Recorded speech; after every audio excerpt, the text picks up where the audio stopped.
Here with reaction, someone who just banned TikTok from state agencies. South Dakota Governor Kristi Noem is with us. Governor, good to see you. Thank you. Tell us exactly what you're banning and who is part of the ban, in the sense all state agencies, any contractors, right? Yes, Sean, yesterday I signed an executive order that would ban downloading the TikTok app or accessing it at all from any state device. It's off our networks. It's blocked off of our servers. Any state employee, anybody who contracts with the state of South Dakota, anybody who uses any of our systems no longer will be able to download or utilize this app because of the national security threat that it is. It will be a criminal offense if they do, because of the threat and the access to personal information that it would jeopardize. So it's important that we take action to protect the people of South Dakota. You're talking a lot tonight about Twitter and what Elon Musk is uncovering with Twitter. That's an American-owned company. You look at how they have manipulated algorithms and think about how China has manipulated the algorithms to spy on the American people and collect data off of them. It's so much worse. And they're our enemy. They hate us. This is why it's so important that other elected officials take action as well. You said that South Dakota will have no part in the intelligence gathering operations of nations that hate us.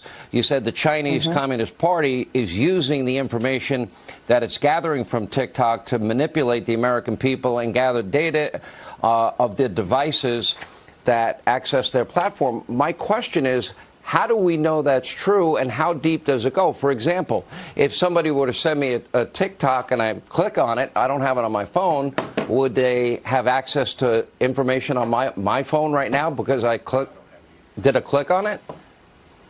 We are uncovering more and more all the time that, yes, they are using that data, that they are using and even could possibly be able to go back and utilize what buttons you pushed on your phone, your passwords you used to access your bank accounts. All of that information the Chinese government, the CCP, is collecting and using to spy on the American people, to manipulate their algorithms, to gather information about us because they hate us and they have a long-term agenda to destroy the United States of America. Listen, we know the threat that China has been for decades and decades. They've manipulated their currency, stolen our IP, built up their military, threatened us, and attacked our allies. We know what their agenda is. We have to recognize that they're using this app to gather more and more information from American citizens that they can use to harm us in the future. Now, we've known about their unfair trade practices and intellectual property theft when it comes to the Chinese. Governor, maybe you can explain this to me, because it doesn't make any sense to me. We have discovered that the Communist Chinese, through different LLCs, different groups, that they have been buying up American farmland and American ranch land, and often they're buying it next to locations that have military installations. Now, we would not be allowed to buy up land in China. My question is, why are we allowing that to happen here? And doesn't it seem suspicious that often the case it's next to the military base?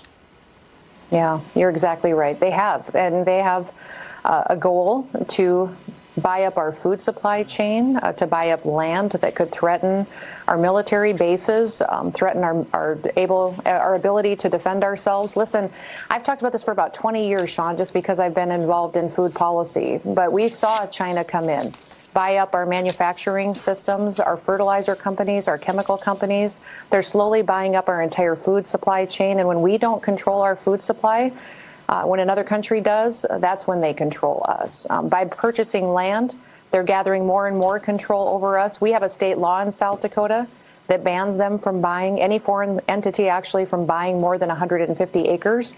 We're going to be addressing that again in January, though, in our legislative session, because I don't believe we should allow them to purchase any land or have long-term leases because of the threat that they face. They threaten the United States.